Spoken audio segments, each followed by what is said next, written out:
Hello, Facebook and YouTube. This is your girl Stephanie, aka Edini Hastu Sababa. Currently here doing readings for Earth sign for this last week of October, and then I'm gonna begin doing readings for the month of November. Let me switch this because this ring doesn't feel good on this index finger when I'm shuffling. I did all other signs and I didn't do earth signs. So I'm going to wrap up those earth signs energy for the remainder of October. And like I said, get into November. So first off, let's get into the energy of Taurus. All right, divine forces of unconditional love of the highest microcosm. What does the sign of Taurus need to know for their highest good? What does the sign of Taurus need to know for their highest good for the remainder of October? Please and thank you for clear and accurate messages. Please, family, know that these messages are general. Let me plug up my mic, I forgot. These messages are general, so they may apply, they may not. If it applies, good. If not, take what applies and let the rest fly. Yeah.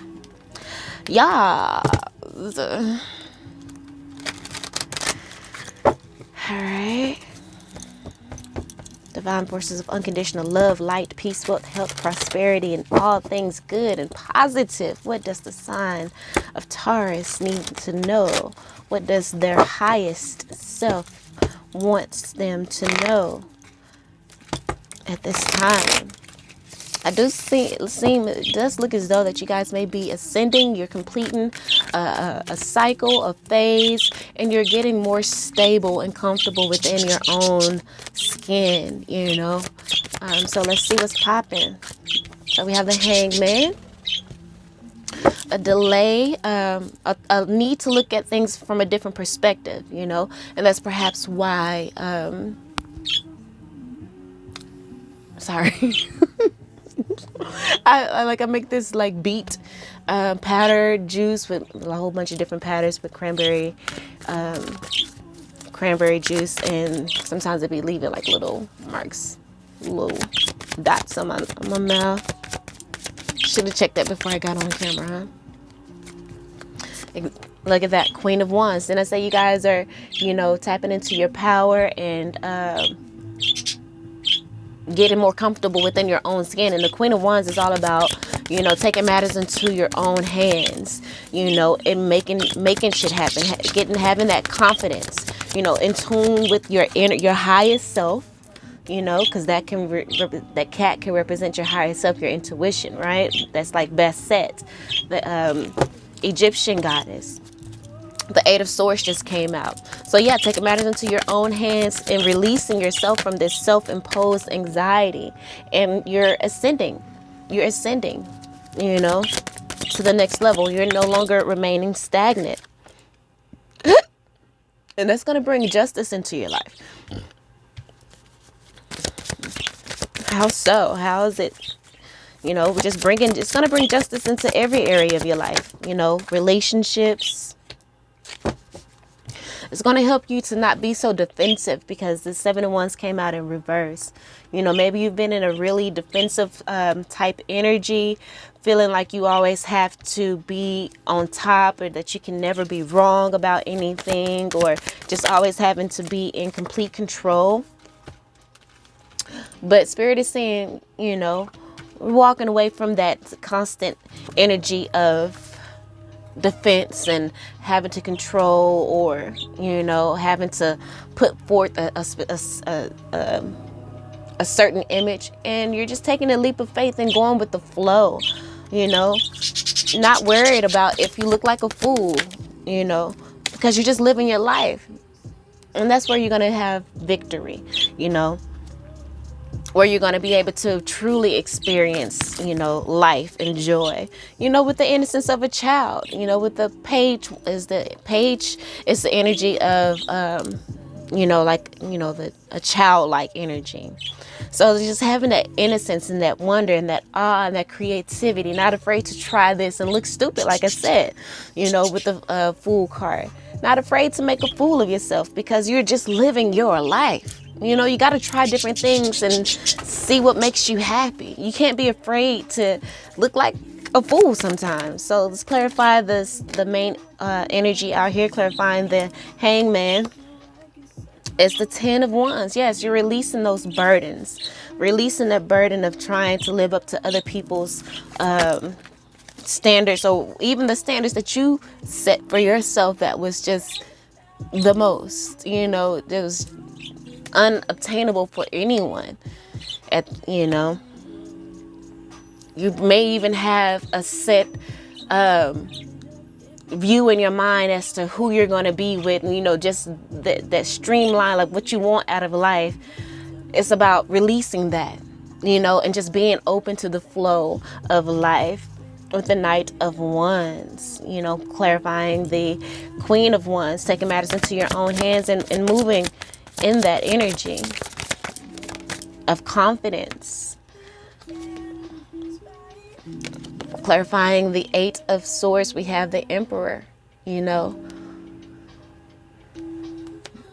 could be like, let me get more. Give me more on the Emperor energy. Knight of Cups. Yes, releasing that control. Being a little bit more gentle, not being so tied into this prison that you put your own self in. Here we go with that Page of Wands still on the bottom of the deck. Seeing the innocence in life. And look at that. The Empress card was just kind of turned over in the deck. So I'm going to put this here. So in you releasing all of these rules and things you set for your life and opening up to the flow of the universe and what your ancestors have for you, you may attract to you your twin flame, your divine counterpart, So let's see we have here, clarifying the 2 of Wands, which is that Ascension card. You're ascending this energy of indecision. Ascending this energy of doubt. Ascending this blockage that you have within your heart. And you're looking forward to the future. And your ships are coming in. Like I said, once you release all of that, you're going to draw in that mate, your twin flame. And it may, like I said, your twin flame, your life partner may not be that set type that you've been looking for, or that you have yourself locked into, like, oh, well, this is what I want, or whatever. No. Clarifying the Justice card is the King of Pentacles. So it's just you being in your full power, having the Midas touch, being open to the flow, being practical as well. Practical in taking matters into your own hands, but not being so rigid. Not being so rigid, not so bitter. Releasing, the pain. Remember, because we have the 10 of Wands, releasing the pain of the past and not allowing that to taint your future,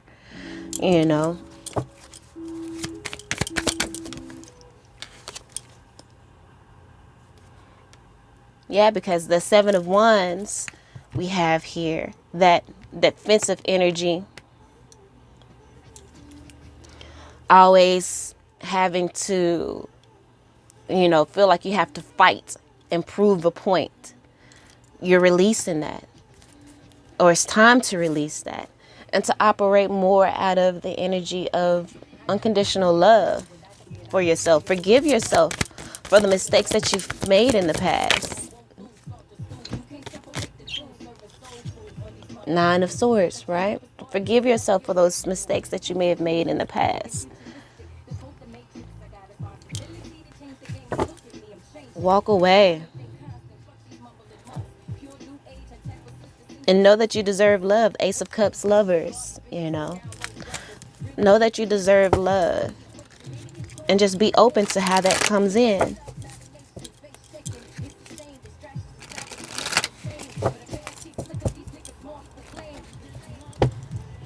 And people will come like moths to a flame. That's the song playing right now. Moths to a flame.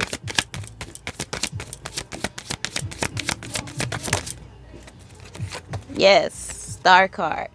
Walk away from that rigid way of living life and just open into the flow. Put you in the energy of your destiny with the Wheel of Fortune. Fool card.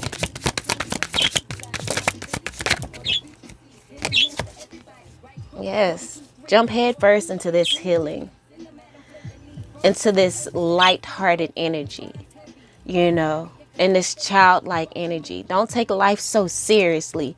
Be light. Lightness. Lightness. Don't be so serious. Release this heaviness. There's been such a heaviness over you, it feels like. And it's time for you to just embrace the unknown and the unlimited possibilities that exist. The unlimited blissful possibilities that exist in the unknown. Page, here we go again with that innocence, that childlike energy. Six of Cups. Healing, coming out to clarify the victory of the Six of Wands. And that's, you know, and I kept talking about that childlike energy. So maybe that's what you need to heal, that inner child, you know, and those beliefs that were with the Hierophant on the bottom of the deck, those beliefs that was instilled in you, perhaps that you weren't worthy, or that your voice didn't matter, or whatever it is. Healing those childhood wounds and traumas. So let's get you some crystal cards here for advice or just even more insight into the energy that we have out for you. Okay. I'm going to shuffle one more time. Knock and pull from the top. Okay, Spirit. What do you have for Taurus? Adventuring, rhodochrosite, and moldavite. Bottom of the deck, we have green calcite. So meditate on this, draw in that energy. It says, what is it? What it is. Green calcite is the emo, honest to a fault, believes in storybook endings, tree hugger of the calcite family. All right. Who needs it? Anyone who finds themselves lost in the forest of doubt without a map or Libras. And so that sounds, like I said, all that heaviness energy. It's time to release that, you know, found themselves lost in the forest of doubt. Where to put it?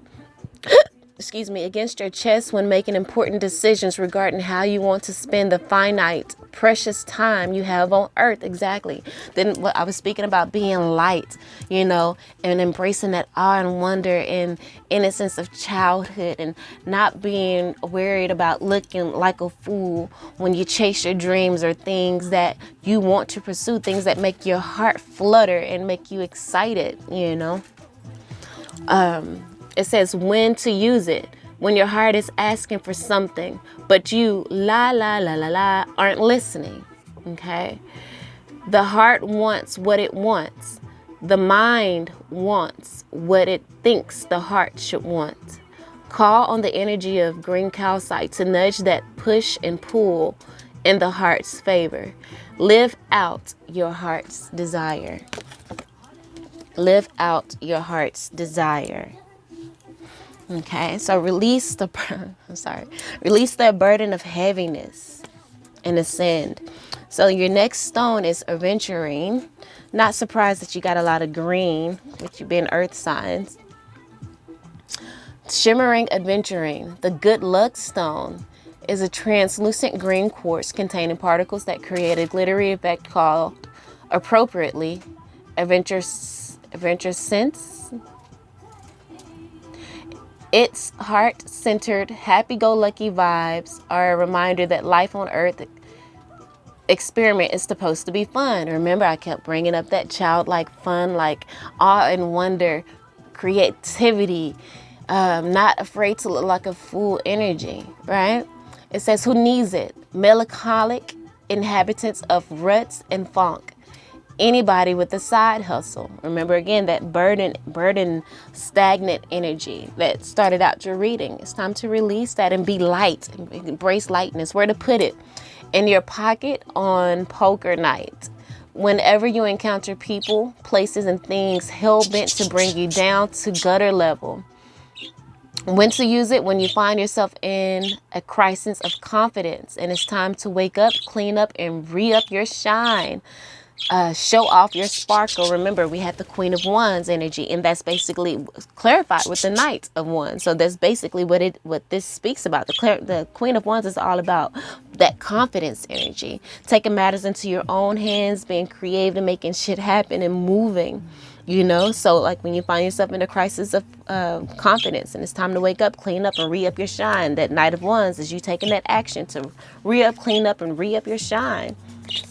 Releasing yourself from that, the Eight of Swords energy, that internal imprisonment that you've put yourself in. Forgive yourself, releasing that control, and living with the energy of love and from the energy of abundance, trusting in the unknown and the blissful, unlimited, blissful opportunities that the unknown holds. When you try to control everything, there's only a limit to how much, you can experience, but release. So we have the rhodochrosite. It's a rosy red to chilled rose pink. Rhodochrosite is the go-to stone for the bent and broken-hearted. All of these stones speak about heaviness and releasing that heaviness, right? Who needs it? Anyone grieving or really needing to grieve a major loss. A relationship expired or an outdated idea of self. Exactly. Isn't that what where to put it? Against your chest while you breathe through your heart, or slide a favorite piece into your bra. If you're wearing one. When to use it? When your heart hurts. You can feel all the feels, even the most painful, and still be gentle with yourself. Taurus, be gentle with yourself. Forgive yourself. Let rhodochrosite remind you that this too shall pass, and you, especially will heal and love again when you're ready. Soften your heart, Taurus. And the last crystal we have for you is Moldavite.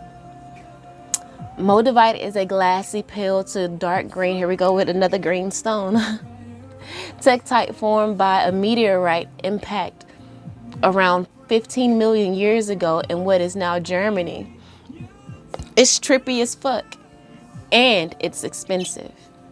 Who needs it? Spiritual seekers, extraterrestrials trapped in human bodies, and you guys are some really far out type people and have these amazing ideas and just deep connection to the cosmos, but with you being such a earth sign, it's kind of hard to blend the two. You have these far out ideas, but you're so rooted in the 3D that it's kind of hard to find that middle ground, but you can and you will. All right, embrace the softness and that energy of innocence of the child and the unknown.